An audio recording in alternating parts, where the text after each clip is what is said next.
Of course, this is the newspaper review segment of the program, and I have a copy of the Daily Trust newspaper with me. Well, let's start with the lead story here. 145 killed as bandits attack 23 Plateau villages. That's an unfortunate situation there. It says residents seek international community's help. Governor Muftwang urges vigilance. Take ownership of security. Defense chief tells Nigerians. A couple of other stories there say Kwankwaso holds special prayer in Kano ahead Supreme Court judgment. Our story is on page 10. Israel kills over 100 at Gaza refugee camp on Christmas Eve. Our story is on page 30. Also, Kuka to Tinubu, you have no excuses. God won't forgive you if you fail. Our story is on page 5. We see a pictorial there, scenes from the Plateau attack. Well, of course, we will be getting updates from our correspondent much later in the program to know the true situation of there in Plateau State. But also we see federal workers observe Christmas without December salaries. We're not in charge of payment, and that's according to the head of service. It's being worked on, according to the Accountant General, and also official blames technical hitches. Also is on page 7. Atop the page, we see implementation of Tinubu's resolution, not a detriment of my freedom.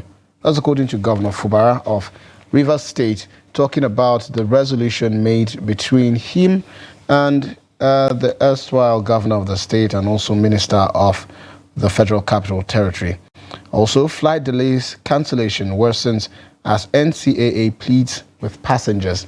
Also, how naira scarcity, devaluation, inflation, others dominated the economy in 2023. I'm sure that's going to be an interesting read, so you should read up page 21 for more details of that story. And these are some of the headlines scattered across the front page of the Daily Trust.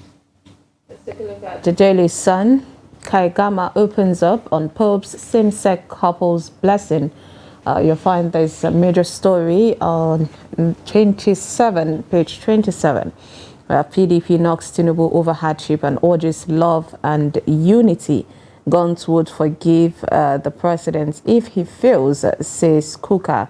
Rivers crisis, peace pact, not death sentence, says Fubara. Reaffirms willingness to implement the agreement. By-election, APC pegs Senate, Reps, State Assembly nomination fee at 20 million naira, 10 million naira and 2 million naira. The CAS raise hope on secured Nigeria. Let's stay back and fight for Nigeria. That's according to Musa. And it says that the sage secured Nigeria in sight. That's according to Abubakar. We have Black Christmas, 50 killed in Plateau communities attack, laments governor. 9 traders and baby killed in Oshun Rivers road crashes. And now this, we had another story there. It says hoodlums killed 3 in Catholic church in Ebonyi. That's according to a bishop. Now, these are some of the stories on the Daily Sun. And a look at the Punch newspaper shows 13 states plan fresh 2.3 trillion naira borrowing. States loans to hit 4.73 trillion. Abia, Niger to raise debt profile by over 200%. States engaging in reckless borrowing despite owing salaries. That's according to the Nigerian Labour Congress. Of course, above the masthead there, we see Rivers, PDP fumes as Fubara defends Tinubu over peace deal. Also, over 50 killed, soldiers injured in multiple Plateau attacks. CBN investigators summons Lemo, others over Union Bank deal. Also, we see Christmas, Army Chief visits Sokoto, hails gallant soldiers battling insecurity. Below that, we see Naira weakens to 1,233 Naira to $1 at parallel market. Suspected cultist kill Edo broadcaster on Christmas Eve. Also, 11 killed in Oshun, Lagos-Ibadan Expressway crashes. Just to say that earlier we're just talking about road safety and road crashes in Nigeria, and here's a story about road crashes. These are some of the stories on the Punch newspaper today. Let's move to First News. The top of the page says, "You have no excuses.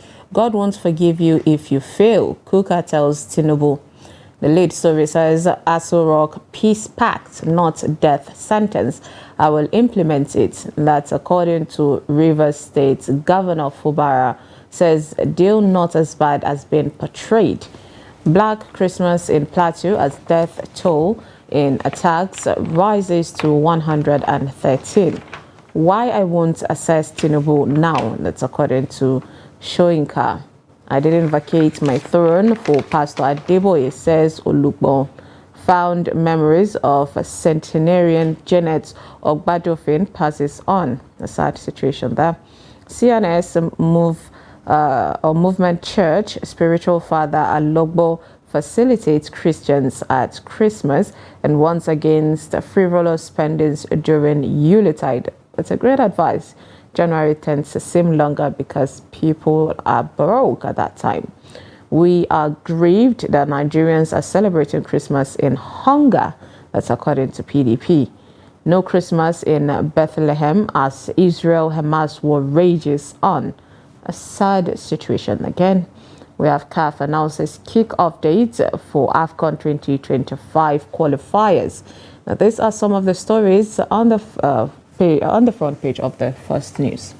And right about now, we're being joined via telephone by our reporter in Plateau State, Ado Musa, to give us more details of the unfortunate situation that happened across some of the 23 villages that were attacked over the weekend. Good morning, Ado. Thank you for joining Daybreak this morning. What do you know so far as to the unfortunate situations that commenced, unfortunately, on Saturday night up till Monday?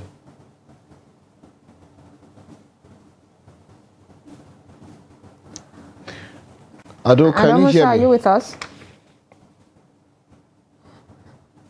All right, we lost Ado Musa. So right now we are joined by Dr. Theophilus Abba. He is the program director of Daily Trust Foundation, joining us via Zoom. Good morning, Doctor, and thank you for joining us. Merry Christmas, Doctor.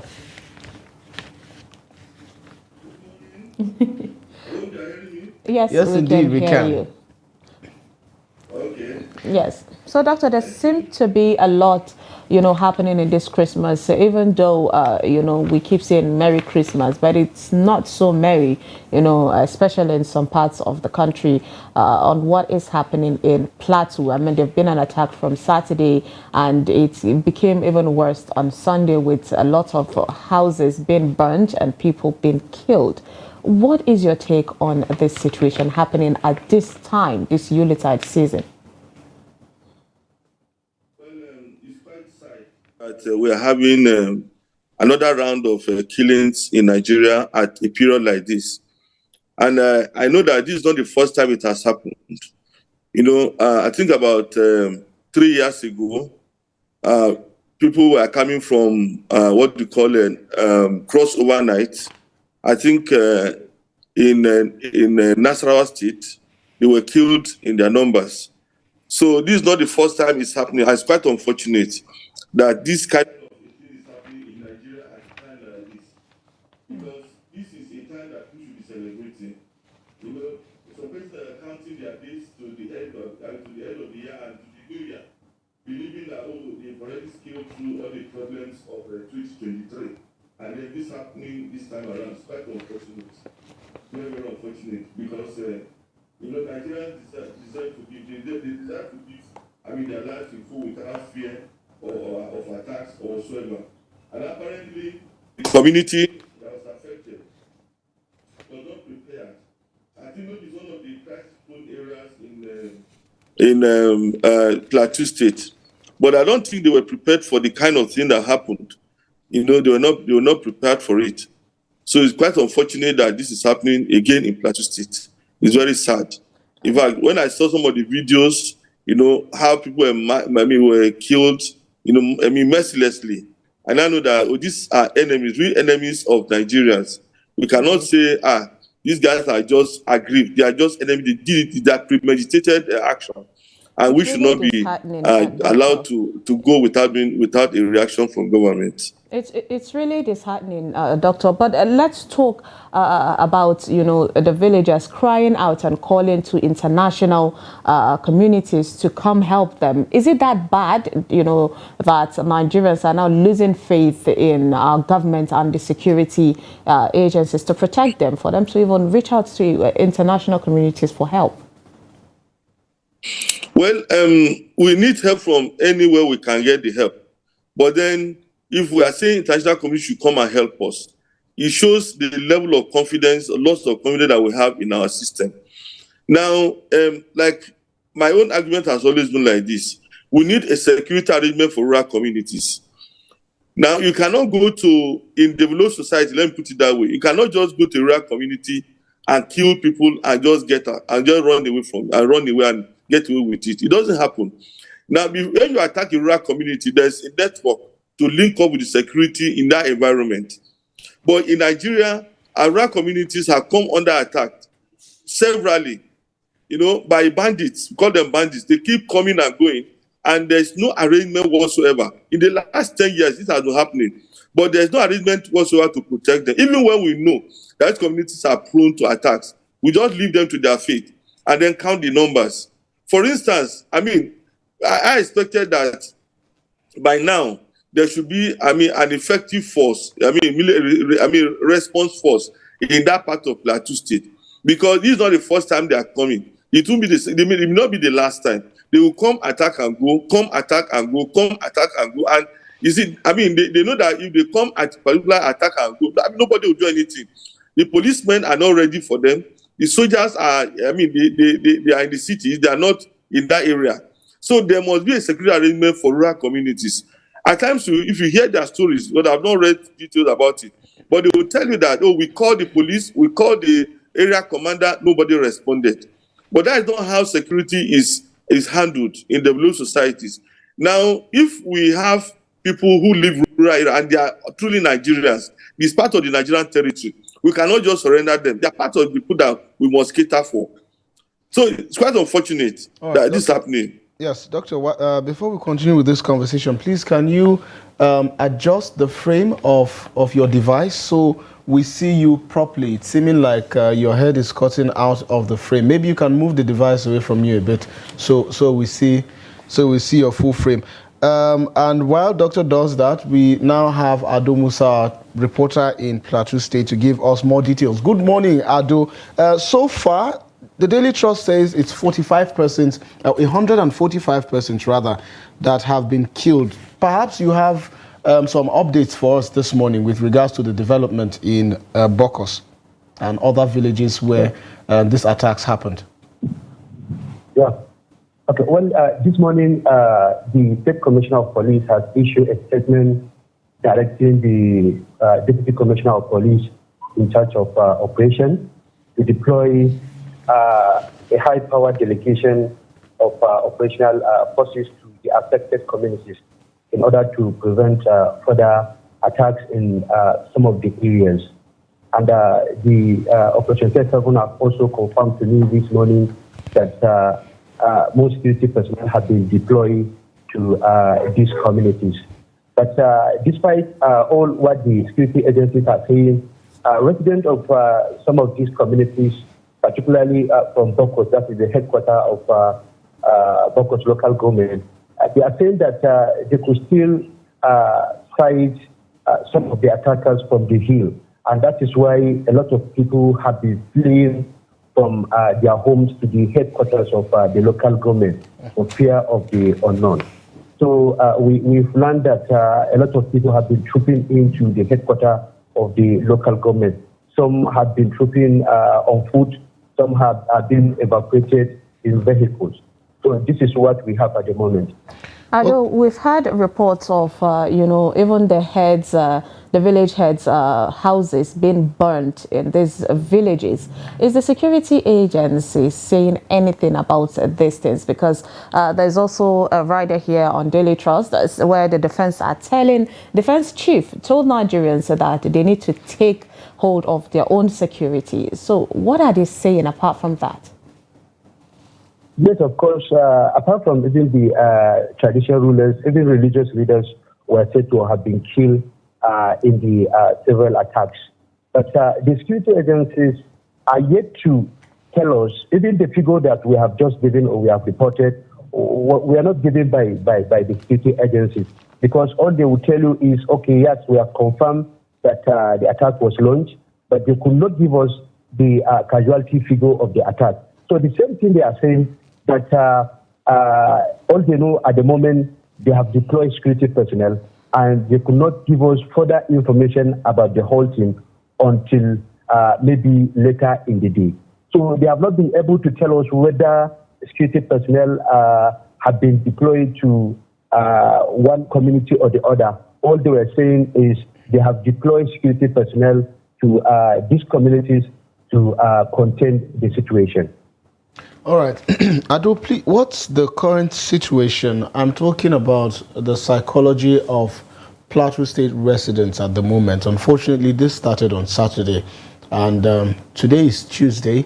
And, well, hopefully, thank God, the commissioner has released a statement. But how is the mood of Jos residents at this moment following the unfortunate situation that has happened? Is it still merry? Is the spirit of festivity still, in the faces and I dare say in the hearts of Plateau residents following the outcome of these events? Honestly, people are not in the good mood following the occurrence of this incident. A lot of people have been condemning the issue. Just like what you have said, you hardly see the happiness of the celebration in the faces of people. Even if you call, what people will be telling you is that they are not happy with what is happening. And if I could remember, yesterday I called some people from Bokos.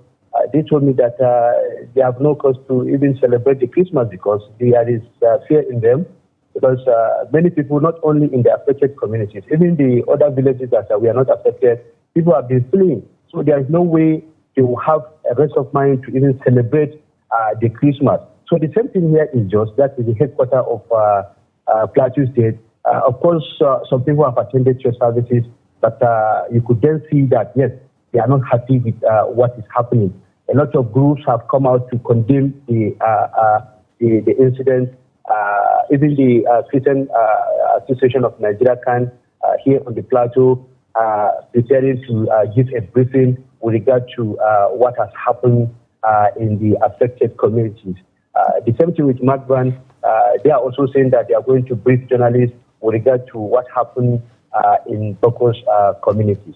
It's really a sad situation. Thank you so much, Joe Musa, Trust TV reporter, for giving us an update on the situation this morning. Thank you.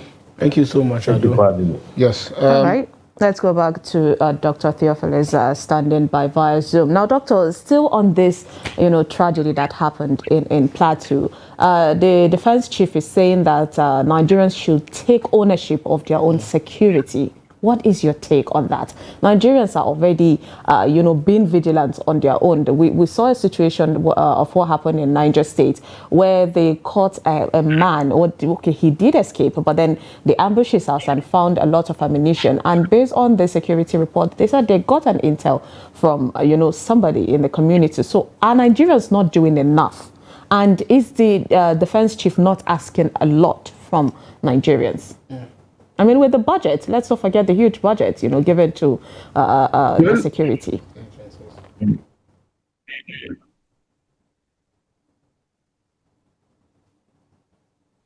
Can you hear us, Doctor, are you with us? Hello? Yes, go ahead. Okay, can you hear me? Yes, we can hear you. Go ahead. I said, I think the security chief saying Nigerians should take charge of their security. Well, maybe he was just trying to encourage them to be more vigilant. But the responsibility of securing the people belongs to the security agencies. I want to start from there. Then secondly, there are a lot of contradictions. Many persons in rural communities are not allowed to carry weapons. For instance, if you are in a village and you are mass AK-47, and you say that, it is for defense or self-defense, the security agencies will be the same guys who will come and mob them up. if they hear, get to know that, look, you are gathering weapons, to defend yourself. Even in Plateau State, we heard again and again where, local manufacturers of weapons were arrested, or the weapons manufactured were carted away. So if the defense chief is asking people to say, well, protect yourself, and then they are not allowed to carry weapons, they are not allowed to manufacture weapons, they are not allowed to bear weapons, then it's a contradiction. And then we know that the reason why you have police stations all over Nigeria, in many rural communities, maybe district headquarters and local government headquarters, is because we are supposed to contact them when we run into trouble. Now, we have not got details from these villages. It's most likely, like I said earlier, that they must have contacted a policeman or maybe, the military in that area for support, but nothing came. So I expect that, the defense chief should maybe clarify that statement when they say we should take charge, or the people should take charge of their security. That is number one. Secondly, what we expect to be done now is to begin to investigate. These guys, they came from the forest, and these forests are actually Nigerian territory. So if they came from Nigerian territory, there has to be a way of using modern technology to scan that environment. Because after this attack, they may still be loitering around, they may still be in the bush, trying to maybe organize themselves to escape. Well, they may not have been got too far. They may still be monitoring the situation in that community. So we expect that there should be a kind of investigation that will lead to the arrest of those who carried out this attack. It's not for the army chief to tell us that, we should take care of our security. Maybe we didn't report him properly. But the responsibility of the security of Nigeria, we have the civil defense, we have the police, then we have the army, we have the navy, and in the river area we have we have the air force, we have also the navy. So we expect that to a great extent, there should be a measure of security, or there should be a way we can cry out to this book to get support. All right. I remember before Tinubu became president, he talked about maybe recruiting more security personnel. I don't know how far that has been done, but we need more security men, and especially those who are trained to police area communities. All right. So you cannot say, this place is far from Jos, and that's why it happened. Okay. These are, Nigerian territory, and so they should be protected. Thank you. Indeed, Doctor. Yes. So aside this headline, we also see one below that says federal workers observe Christmas without December salaries. Now, for some of us who had civil servants as parents growing up, we understand the implication of this headline, which might mean that there might be not so much to celebrate because there will be no funds to have these celebrations. Perhaps you could react to these headlines and to some of the challenges that Nigerians, especially federal civil servants, have had to face because of the failure of the government or the lack of payment of salaries, which has now brought them to these situations. Okay. Well, I have friends who are civil servants, federal civil servants, and when they told me they didn't get their salary, I was shocked because about maybe 2 weeks ago, the government distributed about 1.something trillion, among the states. And we know that when government distributes 1.something trillion, it has about 52% of the revenue, which should be available to the federal government. So I'm surprised that it happened, and I don't know, why. Because you have a central payment system, what they call the IPPIS. And at the IPPIS, I expect that when Christmas was approaching, the officials, at IPPIS who are prepared the payment schedule and sent to the authorities to approve. So I'm really surprised that that was not done. But it's quite unfortunate. I think it's very sensitive because people need money to celebrate. If the money is not enough to take them through January, but these few days of celebration, they should be able to entertain friends. They should be able to say, okay, these are my children. Let me buy new clothes for them. They should be able to, buy chicken for their children so that they can celebrate. It's a mood of celebration. You don't need the whole money in the world to celebrate. But then it's unfortunate that government did not do that. And I think this is the very first time it's happening in many years. that salaries were not paid before Christmas. So, I mean, maybe I want to say they should be patient, and we expect that this payment should be made before New Year. Tomorrow, I think work will resume. We expect the federal government, the IPPIS, or all those in charge should ensure that the right things are done and funds are transferred to the accounts of the people who have labored. Laborer deserves his wages, so it must pay them. Doctors, this thing came with a lot of, blame to blame, and it's something that we tend to witness, when it comes to the things happening in the country. So first of all, the head of service are saying they are not in charge of it, and then the accountant general is saying they are working on it. But also, there is still officials blaming technical hitches. At this point, should people be passing blame on, different situation with what Nigerians are going through? I mean, considering Sageri mentioned earlier that some states are even paid part, of the salary, without even being told exactly when they will pay them the completion of that money. So it's really a sad situation. Should we be blaming us or blaming others at this point? Why not work on this situation? It's about the system, and I think when you talk about IPPIS, that we know, especially at the federal level, the system is such that it ought to be automatic.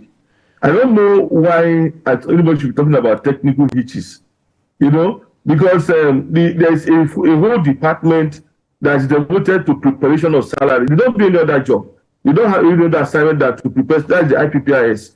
That's what they do at the Accountant General's office. So, I mean, I don't think the Accountant General should come with any complaint about technical hitches. It shouldn't be. Because if there are going to be technical hitches, they ought to have known in advance. The system must be evaluated from time to time to know if there is going to be possible hitches. It's quite unfortunate. And this blame game shouldn't happen. Like even at the state level, on the average, a state got at 20 billion. Because they shared about 1 trillion, about 2 weeks ago, 1 trillion. This is a lot of money. And the salary bill of many states would no more than 5 billion. I don't think there's any state, maybe Lagos, or maybe Kano, I don't know, who will pay more than 5 billion as salaries. But you collected an average of 20 billion. I don't see what they are doing with that money, that they will be paying half salaries, or they can't pay full salaries. I don't know. It's very unfortunate because when the subsidy was removed, and Naira was devalued, there was a whole lot of money available to government. You see, for you to understand what happens now. Now, if government earned 1,000 Naira, in 2022, it will change that 1,000 Naira for about 400 and something, $1,000. It will be about maybe 1,000 times 400, about 40 something thousand. But now, it's much more than that. That $1,000 is double. It will give you double of the Naira. Double of that money. If it was 400,000, it is now about 1 million. So the government is getting a lot for what we call exchange gain. There's so much that government has now. So we cannot begin to give excuse of not paying salaries in Naira, because up to now salaries have not been increased, and the dollar that government gets changed for much higher than what it used to be. So if a state gets an average of 20 billion and cannot pay a salary of 5 billion, still giving them what we call a percentage salary or half salary whatsoever, it is wickedness. Let me put it that way. It's pure wickedness. This is not when Nigerians should not be paid what they should be paid. People should pay that. In fact, government even paid this money before Christmas. This happened about 2 weeks ago. They got that money before Christmas. So there's not a time for them to say, we have salary or quarter salary, or to raise any challenge, as an excuse for not paying their salaries. All right, so and in all of that, Bishop Matthew Kuka, the Catholic Bishop of Sokoto Diocese, has said President Bola Tinubu has no excuse if his government fails to address the pressing issues facing Nigeria. And aside that, there's also the story of how Naira scarcity, devaluation, inflation, others dominated the economy in 2023. Doctor, how would you respond to some of these issues and these challenges that Nigerians, had to face from the beginning of the year in January up until now? And what would be your advice to not just Nigerians, but also the government to ensure that we have a more productive year next year and not see a repeat of some of these issues? For example, naira scarcity. We're experiencing it right now in December. People can't travel and have access to cash because it's not available. Inflation, of course, and all of these issues that I mentioned earlier. Well, starting from Bishop Kuka, I think Bishop Kuka is very constant. When Buhari was president, it was misconstrued to mean that he criticized Buhari because he didn't like Buhari. Now Tinubu is there, and we are hearing the same kind of voice. And I think that Tinubu should not give us excuses. He shouldn't give us excuses because he knew the condition of the country, he knew the state of the country before he sought to be elected as president. And now he has done what no other president had the courage to do. Even though I don't want to talk about the courage in the positive sense, but then to remove fuel subsidy, because we had thought that fuel subsidy was the cause of all our problems. Now the subsidy has been removed, and we are facing a very tough moment. So I expect that Tinubu should find solutions to issues. Shouldn't look for excuses.